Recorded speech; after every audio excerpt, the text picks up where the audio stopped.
Hey, welcome to episode 126 of the A Game. I'm Rob Akampora here at the Shared Universe Studios right on the Jersey Shore. Not often I can say good friends of 30 years ago. Yeah, we're all going to feel old when we get started here. And to make it feel older, I'm about to hold up something that some kids won't even recognize. This is actually a CD. What is that? That is a CD, Christian. That is a CD right there. I've never seen one of them things Christian, our engineer, is looking at it. I'm like, going, I know you're young, but you're not that young. Look at them newfangled contraption. Newfangled contraption. No, this fangled contraption, by the way, and if you look carefully, Rapple Dapple is the name of the CD from around 1994.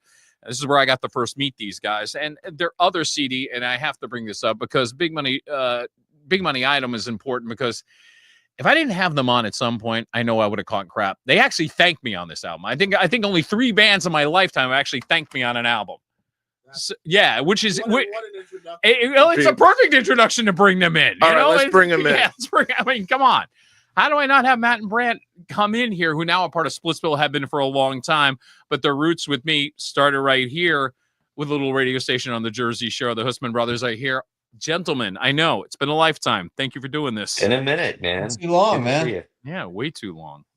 I think the best way to start, when we met, they came by the radio station I started at, WHTG. And Christian, if you go to photo number 2, I always love to ask this question. Any band that's ever been there, you arrive at this house in the middle of a residential area in New Jersey. You're signed to Sire Reprise, and you're thinking to yourself, what is your coming up? Yeah, I was worried I was going to be locked in the basement and, just another statistic. But fortunately, that didn't happen. That fortunately is right. But it's always that feeling of, okay, here's this band that's signed to a major label and they're pulling up and they're seeing this and they're probably saying to themselves, what the hell have you brought us to, But then Rob, you know what was on your side there? Is we had no experience, so we had no expectations. We were like, this is great. Yeah.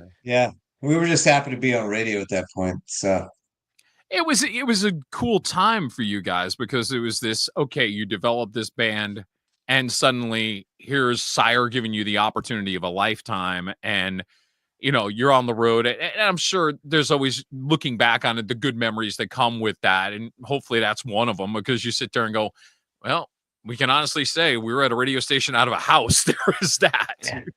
Yeah. Yeah, man. Because we met some cool people, Yeah. And you're one of them. We met some really, it was great.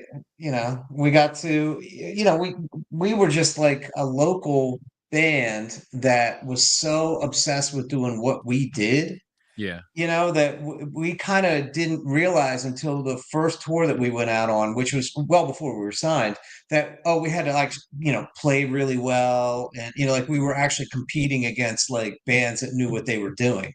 And that was that was a wake up call for us. And we were always up for the challenge. We're like, I guess we have to learn how to play our guitars better and, sing better. And so anyway, yeah. So then when we get to radio, it's like, I guess we have to know how to talk on the radio now, which I still can't do, but whatever. And don't worry, I can't either. Okay. Going back to that, you bring out a great point. So since that moment you talk about where all of a sudden it's like going, wow, we got to really make this shit real. Where you start to realize that, hey, you know what? Maybe there is a future in this. So we've got to step up our game. And looking back on it now, if you don't step it up, do you think you'd even be remotely where you are as a band then and as a band now? No. In fact, that first tour, remember, Brent, I know when we hit, it was really Boston that did it for us. We played a show with. Yeah, good point. It was Brent, who was the guy? It was the Lemonheads. It was Jesse Lemonheads, yeah. It was Jesse Perez or something like that. Perez, was that the guy? Wasn't? I remember. I think he and Dando they were in the Lemonheads together or something, or they were in a band together. They used to bounce between playing drums or playing. So it was him. There was a band called Miles Death Muffin that was like a very Pixies-esque band, female bass player. Her strap broke and she just played the whole show on her knees. We played with the Figs in, you remember the Figs, right? I do remember Figs, Yeah, of course. In New Haven, Connecticut. And we're just playing with all these bands, many of which, or at least some of which, were signed to major labels, soon after. Right. And we're like, gosh, we got to step it up. So It's interesting when you look back on that and kind of say, wow, you look at it and you think, we're a cool band. We're doing what we're doing. Then you see that and it's sort of like, oh, Oh, yeah. okay. Well, it's funny because, like, especially like Baltimore, which isn't a huge city, I can't tell you how many times we would see a band, especially like sort of like in the indie scene, what we would call like the city paper scene, because Yeah. back in the day they were sort of like the tastemakers of indie stuff. I mean, you had your metal stuff and other, but it's sort of what we were sort of tangentially involved in. And these bands would be the sort of like the hit this thing and oh, these guys are great. And then they'd go on tour to like Ohio or something like that. They'd go for a long weekend tour, they'd come back and break up. It happened all the time. It happened all the You're time. right. No, we don't hear Yeah. about it, but it does Yeah. happen a lot where it's like all of a sudden there's that dose of, oh, this is what it's no, not Yeah. for me. I'm out. Not for Yeah. me. Yeah. I was a big fish in a small pond, and now I'm a small fish in a big pond, and it doesn't feel good. Yeah. And it's Well, you- interesting because you look back on the Baltimore music scene, in a sense, there was venues to play. You had a great radio station back in the day called WHFS. Mhm. So Yes. you had opportunities as a local band to get discovered in that area. So being the quote unquote big fish in the small pond gets you the attention. But then, like you said, it's the other side of it. And all of a sudden, okay, now I'll go to Akron, Ohio. I'm in Jackson, Mississippi. I'm going around the country. And it's not as glamorous at first as you think it's going to be, where it's all of a sudden you get to know your bandmates so well when you're in a small van going from city to city or town to town. Sure. Yeah. Sure. Yeah. Too well. Yeah. Too well.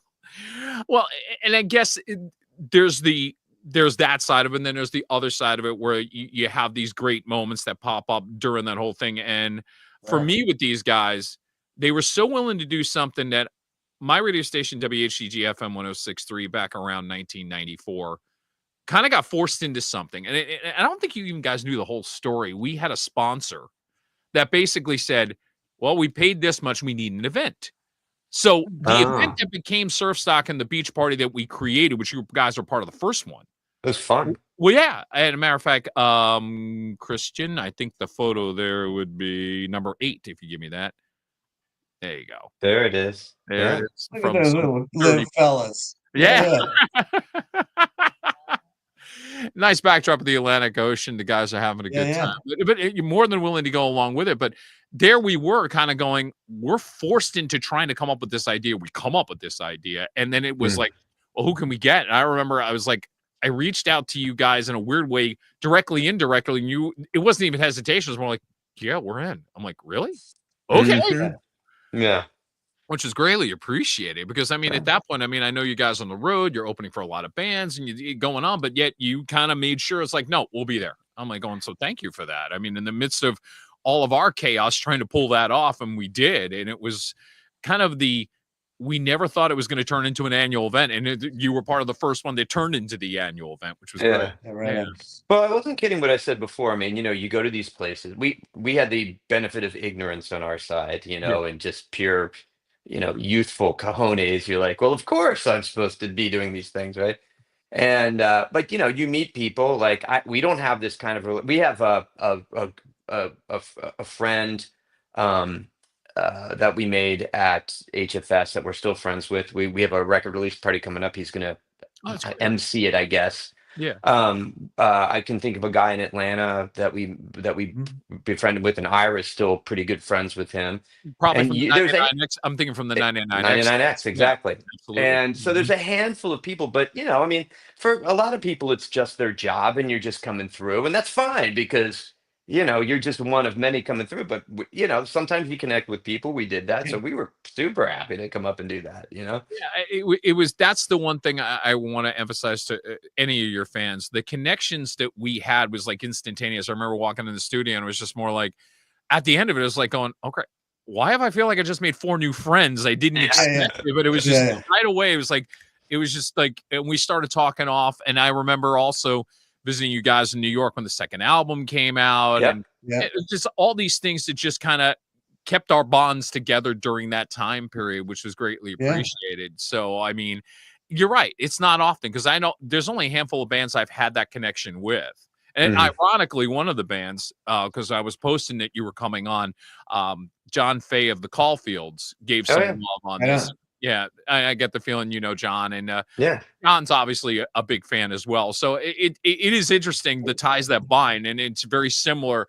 My relationship with those guys, my relationship with you through the '90s during that time, awesome. without that was that. Yeah, Hey, that's really cool.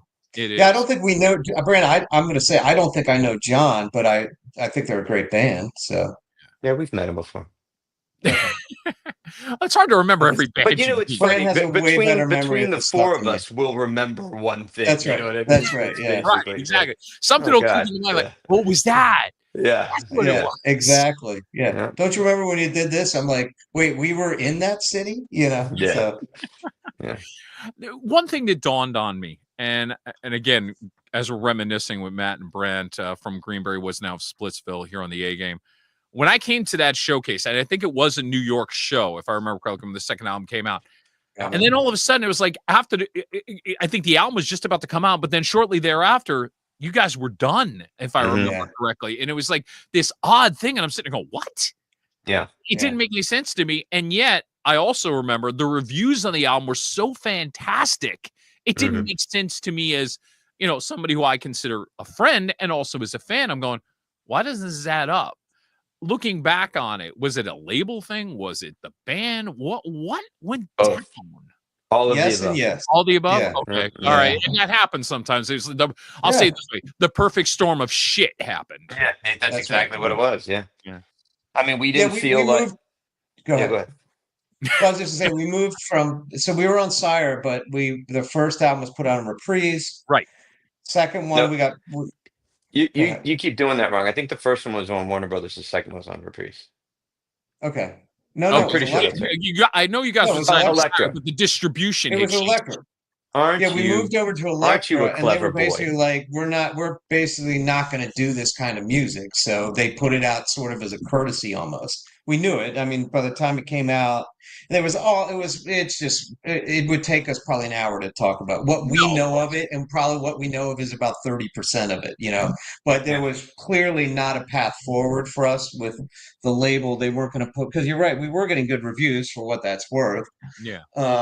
But the band itself, it's like we probably weren't, or all four of us probably weren't willing to tour, as a band. So things just kind of fell apart that way. And we're still Yes. friends. I mean, fortunately, we had to have a break. Brant and I obviously spun off and did Splitsville immediately. We had Right. already had started that in between, which was another wedge, to be perfectly honest. Okay. But fortunately now, we're still very close with Ira and Miles. So we've resuscitated those relationships in the years that followed. So, which is the most important thing. Yeah. I guess that's I would.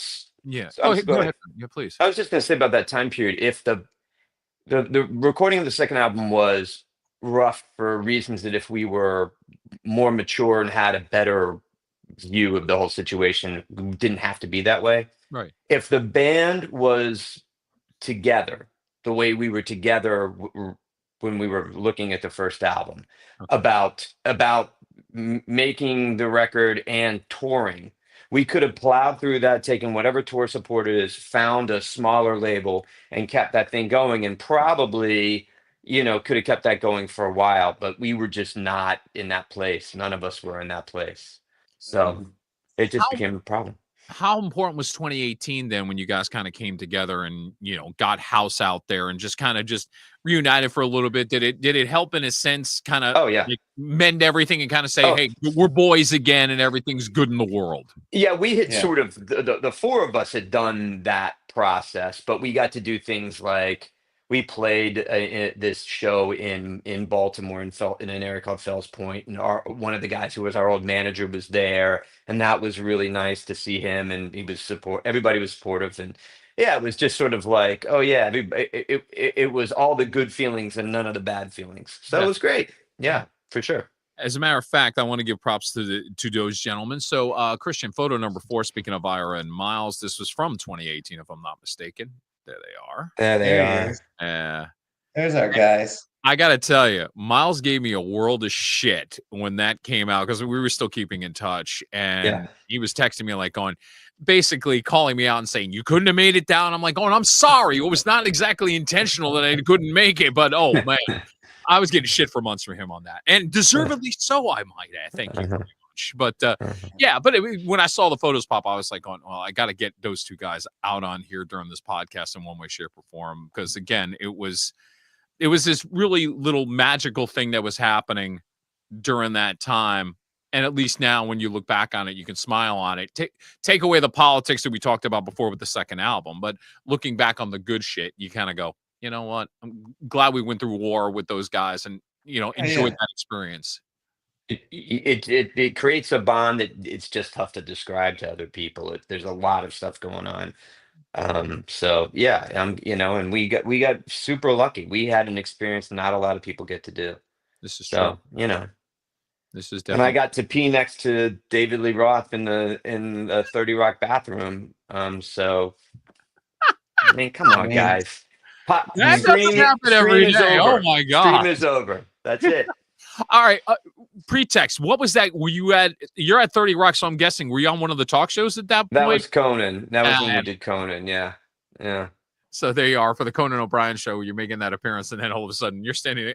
Is David Lee Roth as tall as I think, or is he shorter? No, he's not that tall, but he's I'd say, I don't know. I'm a short dude, so he's taller than me, but I wasn't like, oh my gosh, he's massive. Right. But yeah, it was just me and him in the bathroom. I look over and I'm like, oh my God, that's Diamond Dave right there. It was insane. The funny story is, I think I just told this story recently. The funny story is I have two peeing stories like that. We played Kenny's Castaways. That's the place where Seymour Stein came to see us. Yeah. And it's essentially where we got signed, right? We played Kenny's Castaways. Mm-hmm. And I go into the bathroom and this older gentleman comes with me and it's Seymour Stein. I get out and they're like, that was Seymour Stein. I'm just peeing next to I'm not saying we got signed because I peed next to Seymour Stein. I'm just saying I peed next to Seymour Stein. Right, exactly. And then we got signed. Yeah. I'm just saying those two events happened. It's an interesting timeline. Are they going, at this moment, I'm peeing next to Seymour Stein. 3 minutes later, I'm signing with Seymour Stein. I at least washed my hands ahead of time, thank God. Yeah. Oh, man. That is a great story, by the way. And getting into Splitsville. And it's amazing to me. I didn't even realize this. This new album that you have out, what is it, number 8? Is this the 8th one or something? I'm not good at counting. Well, if I were to discount, I don't want to discount the greatest hits one, but I mean, say 6. Oh yeah, 6. Maybe 8 if you count greatest hits, but no, original album's probably 6. Right? 6. Okay, gotcha. Yeah. 6th and greatest hits 7. Okay. Although we have a couple unreleased EPs, so right, we probably could get there to 8 if we really wanted to. Yeah. All right, so then the inevitable question, why now? I mean, you guys had kind of just taken some time off and, go on with your lives, and you've done that. And it's hard, and I say this with anybody, because we were just talking about this off the air, talking about doing things with passion. When you have a passion for something, it's never going to leave you. It's just a matter of how you deal with it. How do you prioritize it in your life? So when it comes to music, right now, it's a chance to prioritize it and put it back out there. But it doesn't mean you guys are, and I'm not saying this is a bad thing, because I think a lot of bands now are sort of like full-time, part-time. You get to that point where you're a little older, you want to still exercise your art, you've got some great stuff, you put it out in the universe, and if you want to go on the road, maybe you can, maybe you just do it as a weekend warrior thing. I mean, does any of this resonate with what I'm saying? 100%. That's exactly where we are. Yeah, absolutely. We love it. I don't see us getting back in the van full-time again. But certainly, maybe a week in California, doing the West Coast, or 2 weeks doing the West Coast, or we have, for whatever reason, we've got a pretty good fan base in Spain. We've toured there 3 times now. And so we would obviously love, do you hear my dogs, by the way? I apologize. No, it's faint. It's faint, okay. But I did catch up. Okay, good. No big deal. We're all good. Yeah, okay. We have a fan base in Spain, and we're talking about getting back there. So that would be lovely. As a matter of fact, photo number 5, Christian, if you wouldn't mind, that's the thing that blows my mind, because good example. Here we go. There's a poster. Japan. what is it about power pop that has lent itself so much success-wise overseas, like Spain, like Japan, even parts of the UK, and yet in the United States it becomes this, yeah, we know it, and it's got a cult following, but not to the degree that it has overseas. Well, if we could answer that question, we'd probably be much wealthier than we are Yeah, right now. you're So, right. yeah, You will have cracked yeah, the yeah, code and you got the tens of yeah. millions. Very good That's point. right. That's right. That's right. Because Yeah. you know, it's shot. I remember playing Mercury Lounge up in New York with Splitsville when we were a three-piece, Right. so late '90s, let's say. And a Spanish couple came to the show, and they're like, you know, what are you playing this room for? We're like, well, I mean, it's a decent room in New York City. And Mhm. they're like, in Spain, you would be playing at stadiums. So we're like, what? What are you talking about? Wow. And while That's that not is true, not by the way. true, Yeah. while that is not true, the But first tour basically, we did, forgive me for interrupting, but you'd be playing bigger rooms, basically, is what well, she's saying. that's basically what they're saying. And the last time, well, so we toured Spain 3 times. The last time we toured, our one of our last shows was in Madrid, which we love that town or city, I guess, not town really. And we had 800 people come out to see us at, you know, a club. And we're always like, they book us in a big, and we're like, what? I don't think we should. And then, you know, we get a ton of people come see us. It's like, okay, I guess we are pretty, and that's Splitsville, you know, so, Yeah. Right. you know, it was again 25 years ago. So who knows But, now, but but still, it brings an interesting perspective of the whole thing where you sit there and go, Mhm. okay, we're still doing music, but the last thing you expected was sit there and go, wow, we're big in Spain, big Yeah, enough that we can, that you can actually, like you said, do a 3-week tour. I mean, that's yeah, like a, yeah, a yeah, huge bonus at that stage of your career because yeah. for people who don't know, when you're going from a major label and having backing and tour support, and suddenly you're doing this basically on your own at that point, or on an indie label, and you're not going to Mhm. have as much support financially. So to pull this all together, this is where I think for both of you, this is more of the graduate degree of music came into play, where you're kind of learning along with your management, kind of go, all right, so this is what it's going to entail to do 3 weeks overseas, and it's not like you have a ton of people helping you to organize all this. Absolutely. Yeah. Yeah. I mean, No, it's more like the 1930s movies with Judy Garland and Andy Rooney of let's put on a show. So, but That's right. yeah, make it work, you know. absolutely. I mean, But the wild thing about it, Rob, is if you think about it, like if when you're on tour in a band, especially as a songwriter, which both Matt and I are, obviously, right. you roll into Des Moines, Iowa, and people know who you are. That's pretty cool. I've never been to Des Moines, Iowa, and people know who you are.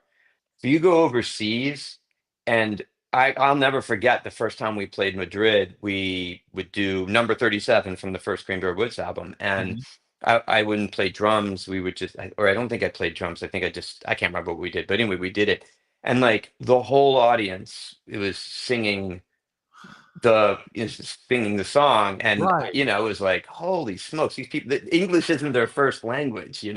Amazing, yeah, Yeah, pretty and, cool. and that's got to be a memory that just you drench in your grain and go, no matter what we've done in our careers, that's one of those moments you sit there and go, all right, it's going to be top 5 because it's Pretty that. cool. Yeah, exactly. That and peeing next to Diamond Dave Hey, yeah, there are you up go. There there. you Yeah, go. I Two of mean, the They're top up there. 5 right there, Yeah. baby. Check. Yeah. Exactly. Splitsville's now on Big Stir Records. They are out of California. The interesting part of it is I was looking at their roster and what did I see? Graham Parker was Yeah. that I thought that was very cool. I was like, oh, I don't know Yeah. if he's an actor, but it's like that's impressive. I'm like, oh, that's a name I remember. And Yeah, of course. there's a lot of bands that are a part of this label. And I was listening to a couple of them. I'm going, okay, I understand the mission. This is a power pop label. This is a Mhm. label that really embraces this type of music. Yeah. And does it feel comfortable in that sense where it's like going, okay, we get the music out there and they get Well, we us? kind of avoided it when, like our Sure. thing was after Big Deal fell apart, we put out, Mhm. Repeater. That one seemed to be like we were actually getting radio airplay around the country. That stuff was happening, and then everything just kind of fell apart because they lost the money from the company that was hey, It whatever. happens. So long story there. And Brand and I kind of looked at each other like, what are we doing? But we put out, we put out 2 albums after that, and we honestly, we intentionally, didn't put them out on U.S. labels. Now because we didn't try really, and it was probably a mistake. I mean, I think we probably could have it would have been easier and had more sales. We were like, no, it'd be cool if we put it out overseas, put out our albums out. We set up our own deals in Japan and for both albums in Spain. And then, yeah, Japan and Spain, right? That's Is right, that, Japan and yeah. Spain. Yeah. And And we then, thought, and well, that, like people in the U.S. can get it as an import. That makes it yeah, as cooler. an import. Yeah. Right. Yeah. But it was dumb because we kind of avoided the power pop stuff. I mean, we always didn't want to really be in that bucket because, I mean, if you listen to our stuff, sure, we're power pop, but we're 17 other genres, right? It's true. So As yeah, somebody who knows your music, it's absolutely true. And I hate to say that you just made a great point about being in that bucket, because that bucket, as much as, and I remember in the 90s, just to go back for a second, there was a lot of bands in that quote unquote bucket. And the problem was, they were all town doing. I can think of Jellyfish to start with. I could Yeah. think of Grace. yeah. I could think of you guys. I could Matthew Sweet. Matthew Sweet. I'll put Posies. John and the Caulfields in that same thing. It's like, Sure, absolutely. Yeah. and yet all the bands, what do they share in common? They had more success overseas than they did in the United States. They get labeled Yeah. in this bucket, and they can't get longevity because of the bucket. And that's kind of sad, because every one of the bands I just mentioned have more in the repertoire than that. So there's the double-edged sword, I guess, when you talk about that label, and where it's like, yes, we're power pop and there's nothing wrong with it, but somehow, some way, there's still this little negativity that comes with That's it. wild. Yeah. But That's where we crazy. are now, first Yeah. I'll say, let's give a shout out to Big Stir, because Please. Yeah, the they're people are great. super cool. Yeah. It's it's these two people from this band called the Armoires. Mhm. Their drummer is a guy we've known for a long time. He's a writer. That helps. And they've given us the fairest contract we've ever had. Like they're very pro musician. That's always helpful. And where we are in our lives now, it's like we'd be foolish to say, what are we going to do? Go to a death metal label? I mean, they get Yeah. us, they get what we're doing, they know how to promote us to the people who are most likely to know who we are and buy our stuff, True. and they just do a great job of that. And that's kind of where we are now in this. Like I don't know. Stuff has changed so much since we've rolled into like the whole industry's changed so much. Oh yeah, And we've seen the just to change. have them targeting that for the niche, and you can do that now in the internet age. You can really target that niche. So they're doing a great job of that, getting us out to the people who would be most likely to buy our stuff. And Well, you you can't ask for more than that. No, you're right, Brent. And it is because of the technology, where you sit there, you could sit there and say, hey, look, if we had this technology when we were back then, we could have been bigger. But you can't even live on that. You kind of say, hey, look, we're going to take advantage of it now. Sure, why not? And like you said, if you're getting that fair of a deal, and you're getting a chance to do this on a level that you've never really experienced, and that's a long experience of 30 plus years, compliments to Big Stir, without a doubt. Yeah. And They're great. Yeah, and they're also, I can tell, on YouTube promoting the video, which helps. I mean, in a world where there's no outlet to play, when you're getting hits on YouTube, that's always it's just another tool in the arsenal to try to get the music out there. And I saw the video. I'm going to play it in just a minute, by the way. And I'm sure Big Stir will not have a problem getting a little extra promotion for the guys in Splitsville here. So I'm sure they will not. But was it fun? Because it looked like it was fun. Sure, man. That's just the pool is just my backyard. So in Baltimore. Yeah.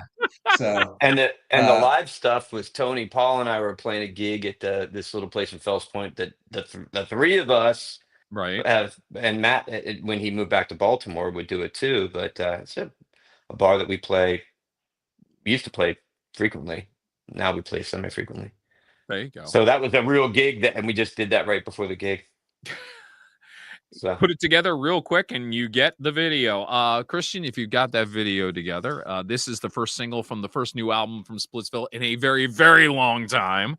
So this is a chance for you to hear what they're doing. And yes, it is going to make you smile for the next 3.5 minutes. So feel good about that.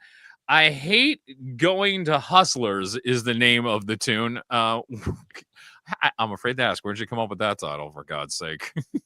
Hustlers is a local was a local department store. It was Oh, founded in the late 1800s, and apparently, and I've read a couple articles on this now. So the chorus says, it's sort of a love song, but sort of a late stage capitalism kind of sucks thing. And but anyway, it's like we can negotiate for anything better, except I sing it in a Baltimore accent, so I have my mid Atlantic accent going on in there.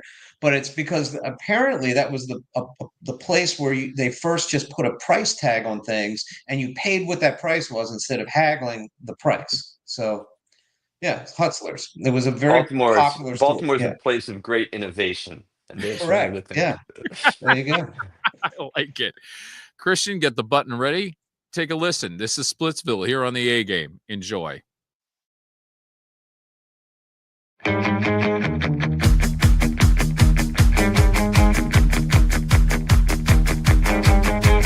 I hate going to Hutzler's. It's just full of stuff, and anyway, I think I lost you. I love fingernails that sparkle, red and render everything to shreds like yours do. When they cut me like they used to. I started to freaking house on needs all these caramel creams and Oreo sweaters. Why can't you see that you and me, we could negotiate for anything better?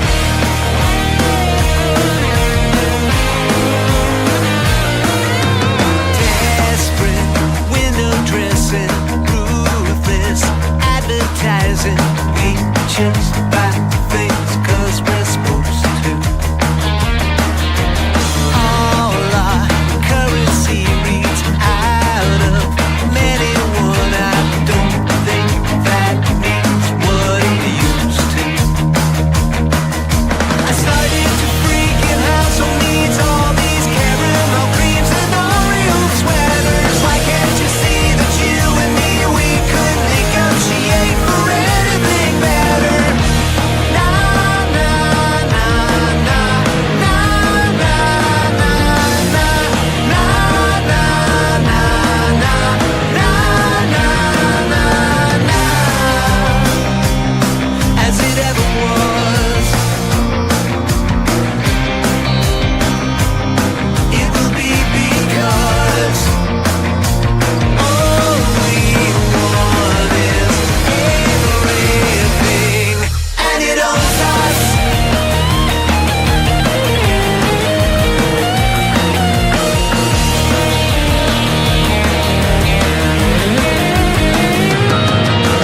I hate going to Hutzler's. It's just full of stuff, and anyway, I think I lost you.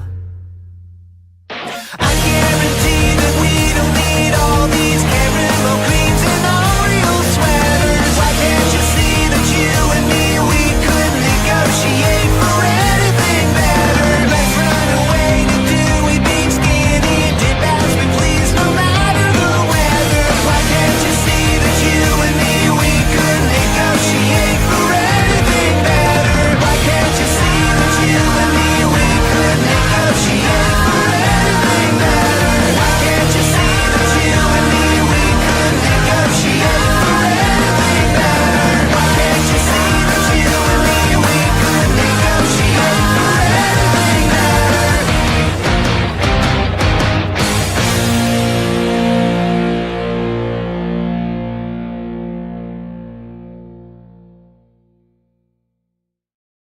From their new album that is called Mob Town, that is Splitsville here on the A Game. I hate going to Hustlers, and every pool should have a pink flamingo in the back.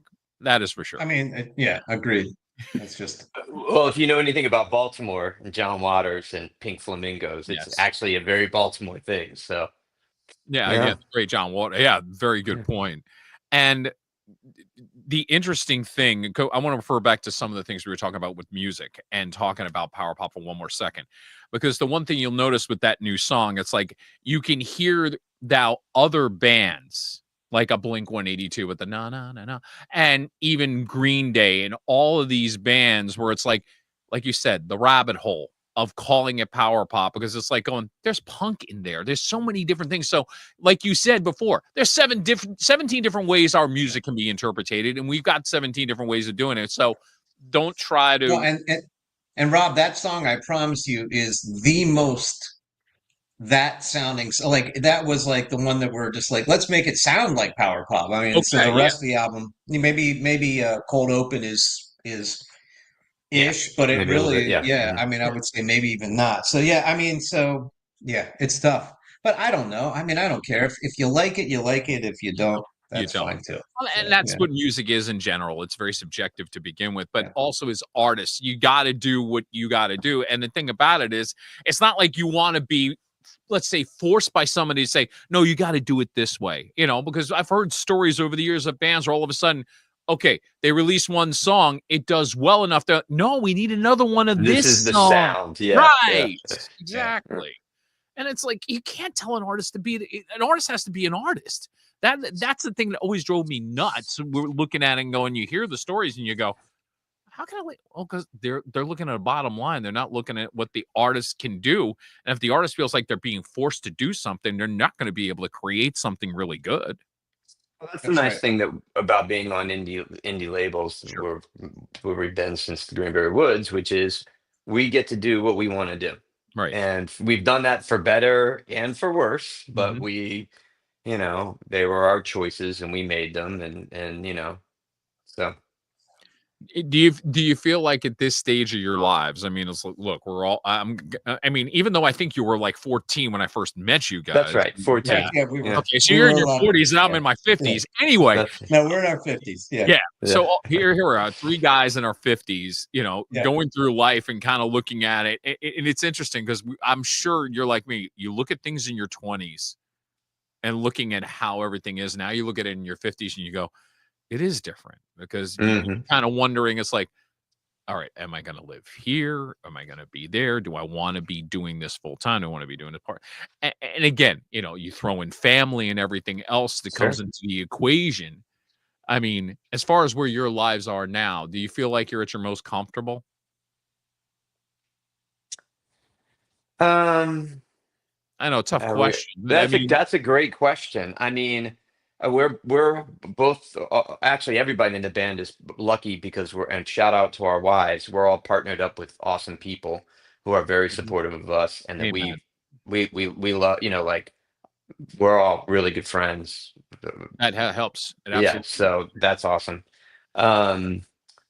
I mean, I feel like there's a great uncertainty right now with things I can't control, without getting into that too much. No, but I get it completely. Sure. And I think that's going around a lot. I think I'll just I'll paint a broad brush and say post-pandemic, I think people have been more anxious, and the stakes seem a lot higher, which is why this album, I think, there's like all of our albums before this one have talked about looking in personal experiences, right? Or they've been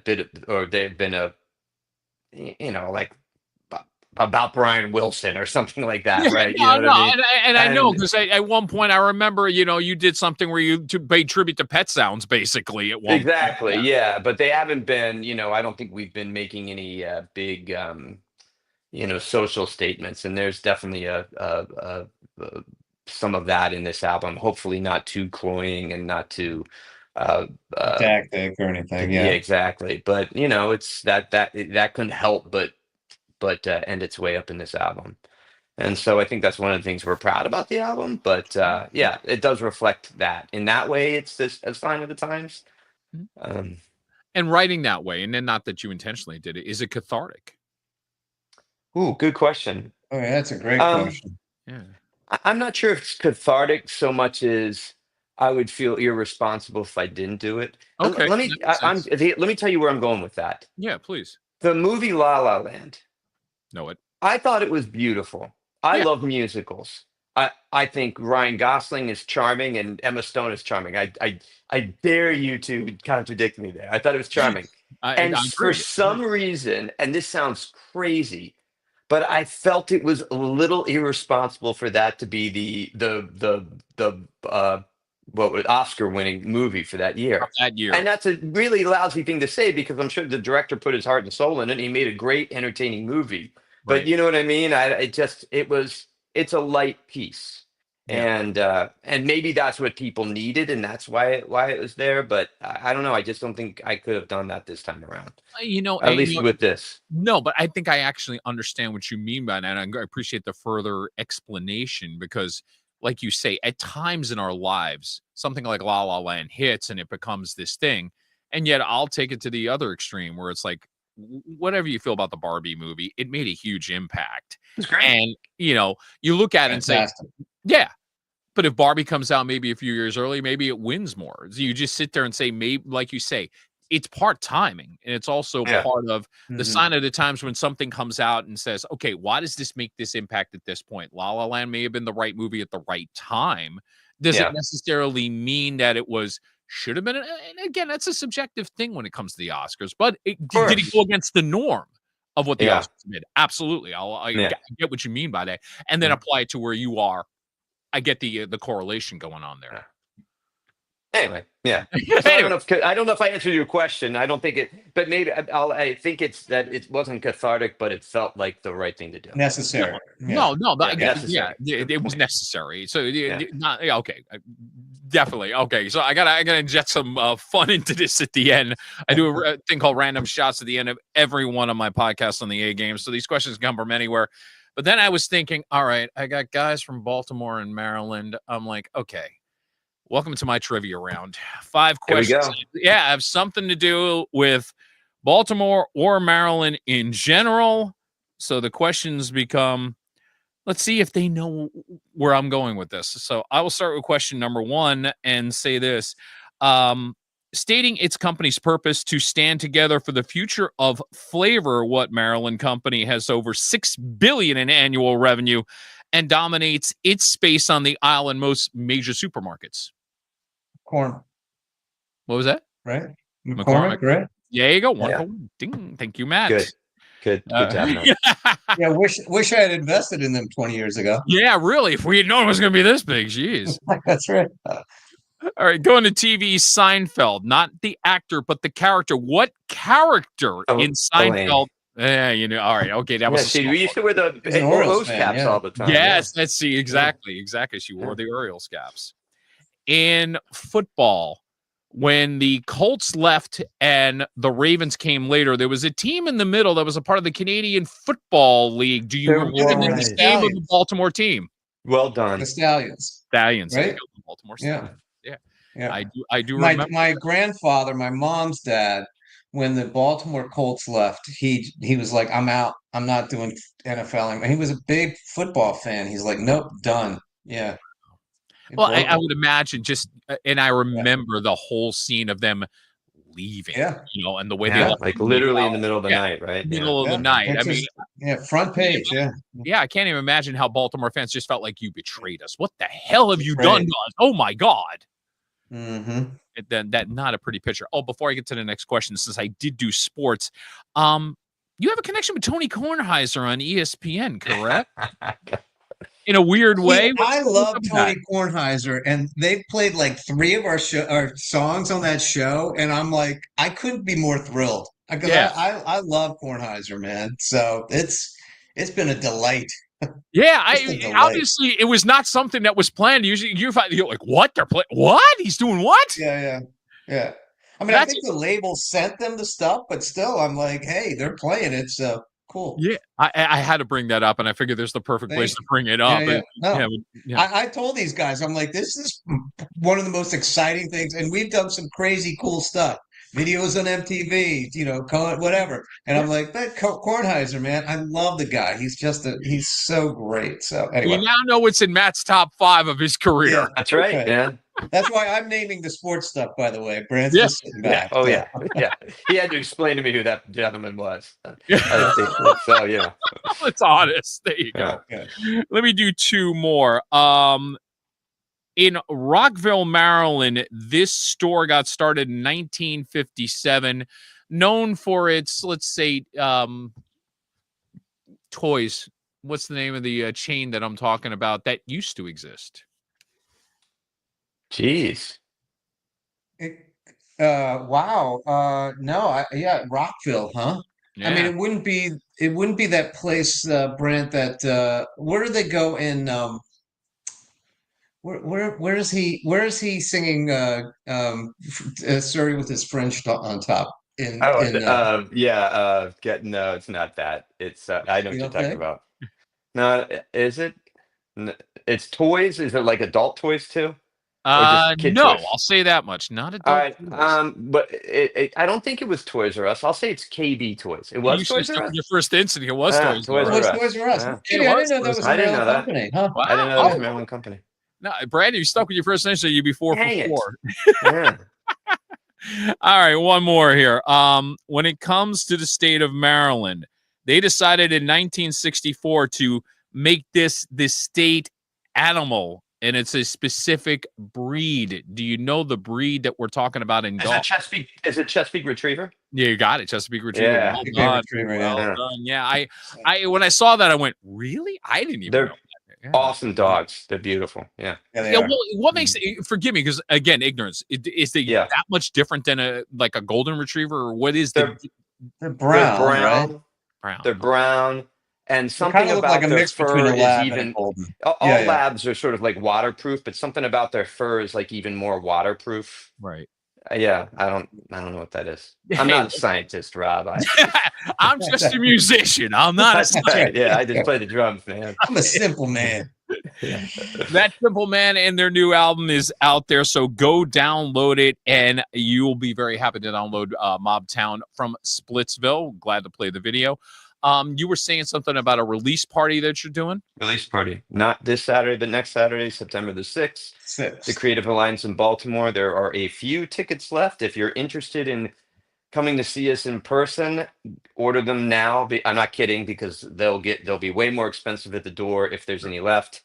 But we do have virtual tickets. So if you're watching this and you're in the aforementioned Des Moines, Iowa, and don't feel like making the trip, Right. buy a virtual ticket. It's gonna be a good show.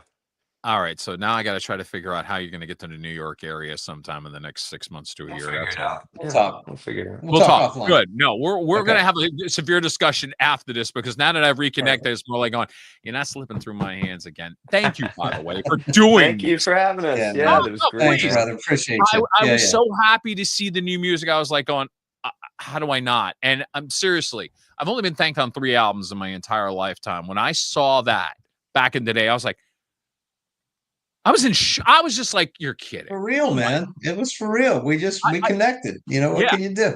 Absolutely. No, I mean, it meant the world to me, because, when you're a guy who's making like, $8 an hour in an alternative Yeah, rock sure. station, Yeah. you're sitting there going, Yeah. You're not there Yeah. for the money, that's for sure. no, So, yeah. definitely. Yeah. The experience, the fun, the stories, and I say this with all my heart, I'm glad I lived through it. I don't think I could do it again, but I'm glad I lived Yeah. through it. Yeah. Matt and Brandt, thank you again. Splitsville, Thanks, bro. hopefully on the road very, very soon. That's it for the A Game. Enjoy your summer weekend that is coming up. We'll be back in September with more episodes. Please sign up for my YouTube channel. Subscribe for free. You can get the other 125 episodes that have happened before this. Until the next time, for Matt and Brandt, I'm Rob. Take care.